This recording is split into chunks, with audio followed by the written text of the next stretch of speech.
পশ্চিমবঙ্গ কি কোনো উপহার পেতে চলেছে? পশ্চিমবঙ্গ তো অলরেডি 12টা ট্রেন পেয়ে গেছে, নিশ্চয়ই পশ্চিমবাংলার লোক পাবে, কারণ পশ্চিমবাংলায়ও প্রায় 10.5-11 কোটি মানুষ থাকেন, তারা তো ভারতের বাইরে নয়। এখানকার সরকার করুক না করুক, কেন্দ্র সরকার তাদের জন্য করবেই।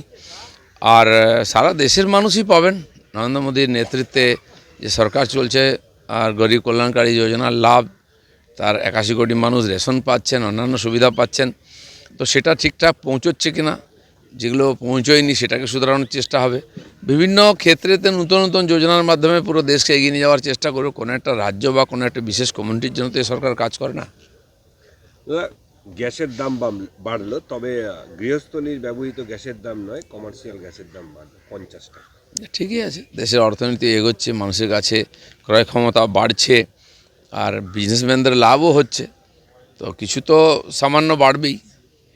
দাদা, হঠাৎ করে এনআইএ তদন্ত, বেলডাঙ্গার এনআইএ তদন্তভার নেওয়ার পরে হঠাৎ করে দেখা গেল রাজ্য পুলিশে বিশাল রদবদল এবং মুর্শিদাবাদ জেলার এসপিকে সরিয়ে দেওয়া হলো।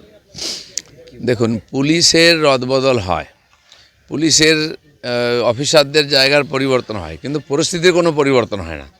এখানকার প্রশাসনিক, অ্যাডমিনিস্ট্রেটিভ, আইন শৃঙ্খলার কোনো রদবদল হয় না, সেই চলতেই থাকে। এগুলো আইওয়াস 6 মাসে একবার করে লম্বা লিস্ট বেরোয়, আইএসদের, আইপিএসদের বদল হয়, আইএসদের বদল হয়, কিন্তু তাতে পরিস্থিতি কী পরিবর্তন হচ্ছে? না, এনআইএ তদন্তভার নেওয়ার পরেই দেখা গেল উনি ইলেকশনের আগে আরেকবার করবেন। এনআইএর তদন্তভারের জন্য, বাঁচার জন্য এমন লোকদের পাঠাবেন যাতে ওরা কোঅপারেট না করে।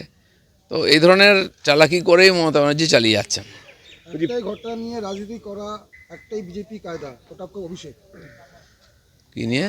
ওইটা আনন্দপুরটা রাজনীতি করতে। আচ্ছা, সেখানে 50 জনের বেশি লোক মারা গেল আনন্দপুরে, সেটা নিয়ে কিছু বলতে গেলে রাজনীতি হয়ে গেল।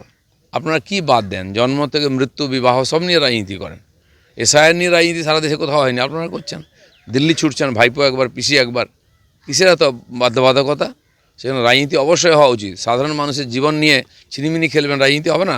তো বিজেপিকে এখানে কীর্তন করতে এসছে, অবশ্যই রাজনীতি করবে। গুজরাটে 2025 সালে 22 জনের মৃত্যু হয়েছে, তার মধ্যে 50% লোক টাকা পায়নি, সেটা নিয়েই বলছে। উনি কী করে জানলেন টাকা পেয়েছে কিনা? এটা কি পশ্চিমবাংলা নাকি?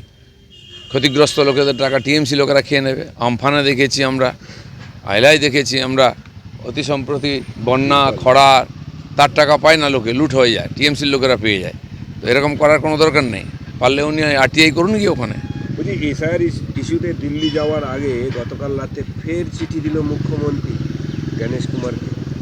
না, এই চিঠি চাপাটি করে এসআইআরকে আটকানো যাবে না, বেশি দিন ধরে রাখাও যাবে না। এসআইআর হচ্ছে, ঠিকঠাক কমপ্লিট এবং ঠিকঠাকই হবে। দাদা, এসআইআর নিয়ে একটা অভিযোগ ছিল যে এই মাধ্যমিক পর্ষদ বোর্ডের যে মুখ্য নির্বাচন আধিকারিকদের তারা চিঠিও দিয়েছিল, কারণ AERO তাদেরকে পরিবর্তন করতে চাইছে। মানে ম্যাক্সিমাম তো সব শিক্ষকরা না, এই কাজে শিক্ষক, নিযুক্ত।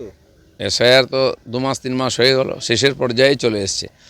মমতা ব্যানার্জি তার কর্মচারীদের ভয় দেখিয়ে জোর করে টিচারদেরকে বা যারা বিএলওর কাজ করছেন সবাইকে দিয়ে আর নির্বাচন কমিশনের উপরে চাপ আনার চেষ্টা করছে, কোর্টে পর্যন্ত যাচ্ছে। কিন্তু তারা ভুলে যাচ্ছেন যে তাদেরকে এখানে চাকরি করতে হবে, সরকার পাল্টে গেলে তাদের এখানেই থাকতে হবে। নির্বাচন কমিশন সারা দেশে সরকারি কর্মচারীদের নিয়েই এই ব্যবস্থাটা দেখেন, এখানেও তাই হচ্ছে। সেখানে কর্মচারীদের ভড়কানো হচ্ছে, তাদের দিয়ে দিচ্ছে না, সেটা তারা ভুলে গেছেন। আর কি আছে? চলো, হয়ে গেছে। অমিত শাহ যেখানে কর্মসভা করেছে এই মাঠে, আগামী 10 তারিখ হচ্ছে ও INTT অবস্থান বিক্ষোভ ডাকা হচ্ছে। INTTUC মানে না, অবস্থান বিক্ষোভই করবে। কার বিরুদ্ধে অবস্থান, কার বিরুদ্ধে বিক্ষোভ? দম থাকলে মমতা ব্যানার্জির অপশাসনের বিরুদ্ধে বিক্ষোভ করুক। এখানে জিনিসপত্রের দাম বাড়ছে, আইন শৃঙ্খলা অবনতি হচ্ছে, কাটমানি চলছে, তার বিরুদ্ধে কেন বলতে পারে না ওরা? তারা বলছে পুলিশ অনুমতি দেবে না, কি দেখছে সেটাই, পুলিশ মাঠে অনুমতি দেয় না। জানি না, পুলিশ তো এখানে পুলিশের অনুমতি টিএমসি লোকেরা কখনো নিয়েছে না, নেয় না, কোনো আইন মানে। দাদা, একটা শেষ প্রশ্ন। মাননীয় স্বরাষ্ট্রমন্ত্রী বাংলায় এসে ছেদা খুঁজে বেড়াচ্ছেন, ছেদা বা না খুঁজে নিজের ঘর সামলান। ছেঁদা খোঁজার দরকার নেই, এ তো চালুনি, চারিদিকে ছেঁদা আর ছেঁদা, তার খুঁজতে যাবে কেন? দেখাই যাচ্ছে।